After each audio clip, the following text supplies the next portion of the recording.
ప్రజాప్రతినిధిగా ఎన్నికైన వారు సర్పంచ్ మొదలుకొని ఎంపీ స్థాయి వరకు వివిధ దశలలో ఉన్న ప్రజాప్రతినిధులు ఎవరైనా కూడా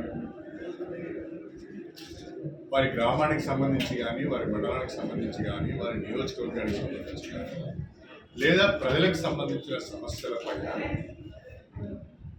అధికారులను కలిసే అవకాశం ఉంది. తహసీల్దార్ని కలుస్తాము, ఆర్డీఓని కలుస్తాము, కలెక్టర్ని కలుస్తాము, హెచ్ఓడిని కలుస్తాము, సెక్రటరీని కలుస్తాము, పని కాకుంటే మంత్రిని కలుస్తాము, పని కాకుంటే ముఖ్యమంత్రి గారు కలిసి కూడా మనం ఎప్పటికప్పుడు నివేదిస్తుంటాం. విజ్ఞాపన పత్రాలు, వినతి పత్రాలు ఇస్తుంటాం. అది ప్రజాప్రతినిధులకు ఉన్న ఒక ప్రాథమిక హక్కు.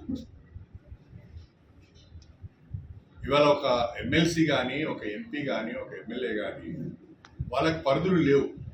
ఎవరి దగ్గరికైనా వెళ్ళొచ్చు, వినతి పత్రం ఇవ్వచ్చు, సమస్య వారికి సృష్టించవచ్చు.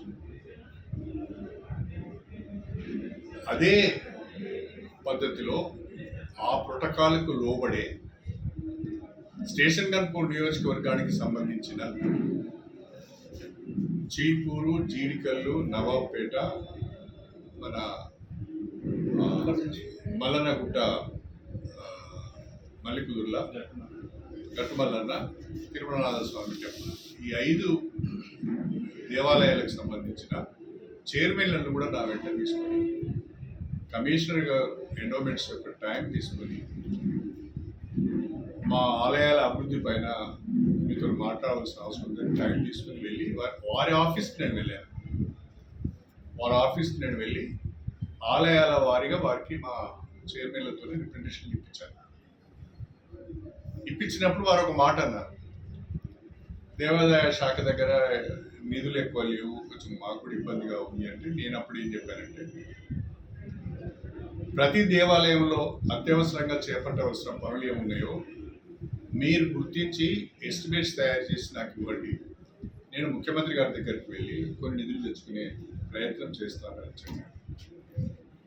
నేను నా నియోజకవర్గానికి సంబంధించిన ఆలయాల గురించి మాట్లాడేనే తప్ప ఉమ్మడి వరంగల్ జిల్లా ఆలయాల గురించి కానీ లేకుంటే తెలంగాణకు సంబంధించిన ఆలయాల గురించి నేను మాట్లాడాను. సమీక్ష అంటే నా దగ్గరికి అధికారులు వచ్చినప్పుడు, నా ఆఫీస్కు వాళ్ళు వచ్చినప్పుడు దాన్ని సమీక్షగా మనం భావించాలి. కానీ నేనే వాళ్ళ దగ్గరికి పోయినప్పుడు నేను అది రిప్రజెంటేషన్ ఇవ్వడానికి వెళ్ళినట్టుగా భావించాను. ఇది అవగాహన రూపమే తప్ప మరొకటి కాదు. సమీక్షకు సమస్యల పైన అధికారుల దగ్గరికి వెళ్ళి వినతి పత్రం ఇవ్వడానికి తేడా చాలా ఉంటుంది. మీరు కూడా అప్పుడప్పుడు మీ వ్యక్తిగత హోదాలలో కూడా వెళ్ళి అధికారులను కలుస్తూ ఉంటారు. నేను గన్పూర్ ఎమ్మెల్యేగా నాకు చెప్పకుండా మీరు ఎట్లా పోయిన అనగలుగుతారు. ఒక సర్పంచ్ కానీ, ఒక ఎంపీపీ కానీ, ఒక సీనియర్ విండో చైర్మన్ కానీ, నాకు తెలియకుండా చాలామంది మా మున్సిపల్ చైర్మన్ గారు కానీ ఎవరైనా కూడా వారికి సంబంధించిన సమస్య పైన వారు వెళ్ళి అధికారులు కలిసే అవకాశం ఉంది. నాకు చెప్పకుండా మీరు ఎట్లా వెళ్ళారు, నా నియోజకవర్గంలో నా పరిధి, నా అధికారం దాటి మీరు ఎట్లా వెళ్ళారు అని మనం అనలేము. అంతేకాకుండా రాజ్యాంగం ప్రకారం, బిజినెస్ రూల్స్ ప్రకారం సమీక్ష మంత్రులు మాత్రమే చేయగలుగుతారు, లేదా క్యాబినెట్ ర్యాంకు ఉన్న వ్యక్తులు మాత్రమే చేయగలుగుతారు. ఎమ్మెల్యేలు, ఎంపీలు సమీక్ష చేయరు, సమీక్షలో పాల్గొంటారు. ఒకవేళ నేను కలెక్టర్ దగ్గరికి వెళ్ళిందంటే అది సమీక్ష కాదు. కలెక్టర్ నా దగ్గరికి వస్తే అది సమీక్ష అవుతుంది. నేను కలెక్టర్ దగ్గరికి పోతే అది రిప్రజెంటేషన్ ఇచ్చినట్టుగా అవుతుంది. నేను నా నియోజకవర్గ ఆలయాల అభివృద్ధి గురించి, వాటి రిపేర్స్ గురించి, వాటి రెనోవేషన్స్ గురించి అర్చకులు లేరు, ఈవోలు లేరు, ఇది కొంచెం చూడండి అని చెప్పడానికి మాత్రమే కమిషన్ దగ్గరికి పోయిన తప్ప మొత్తము శాఖ పైన సమీక్ష నేను ఎలా చేస్తాను, నాకేమీ అధికారం ఉన్నది అలా అనుకోవడానికి కూడా అవకాశం లేదు. అలా అర్థం చేసుకోవడానికి కూడా అవకాశం లేదు. తప్పుగా అర్థం చేసుకున్నారు అనేది నా అభిప్రాయం. తర్వాత ఏదో పేపర్లో చాలా విషయాలు వచ్చినాయి. ఏదో ఎవరికొరిపై సీఎం గారికి రాశారు, ఇంకెవరికి రాశారు, వివరణ అడగాలని అన్నారు. అసలు నేను తప్పే చేయలేదు. వివరణ ఇచ్చే ప్రసక్తి ఎక్కడి నుంచి వస్తుంది?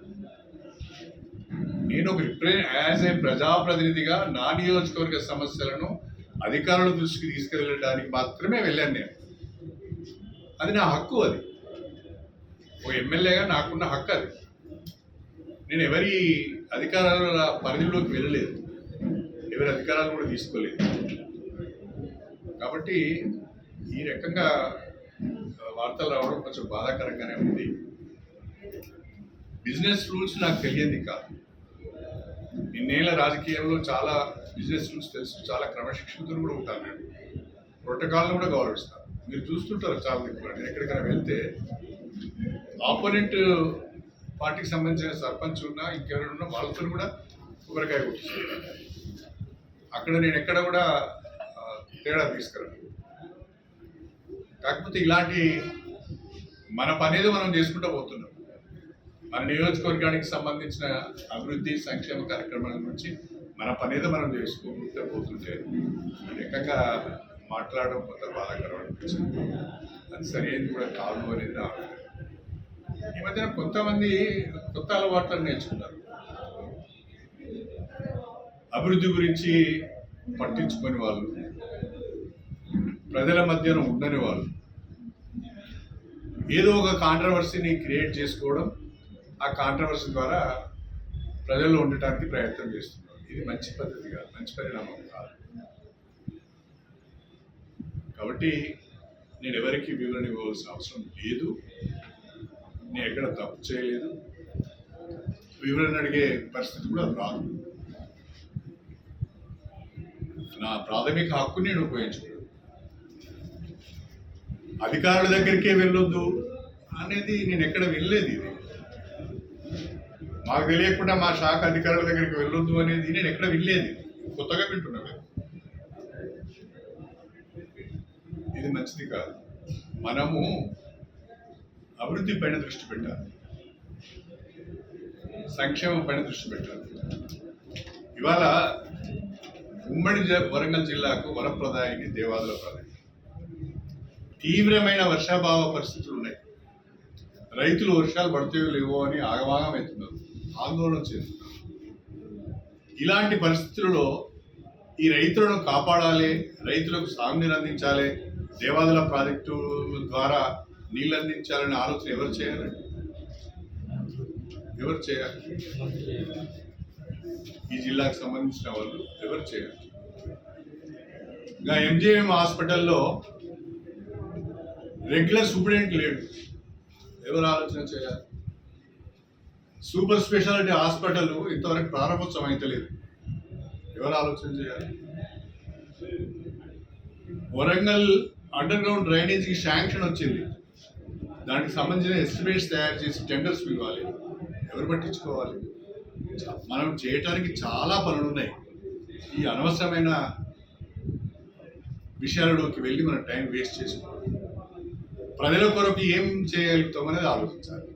మనకున్న అధికారం, మనకున్న పలుకుబడి, మనకున్న అవకాశాన్ని ప్రజల కొరకు ఉపయోగించుకోవాలి తప్ప వివాదాల కొరకు ఉపయోగించుకోవద్దు అనేది నా అభ్యర్థన.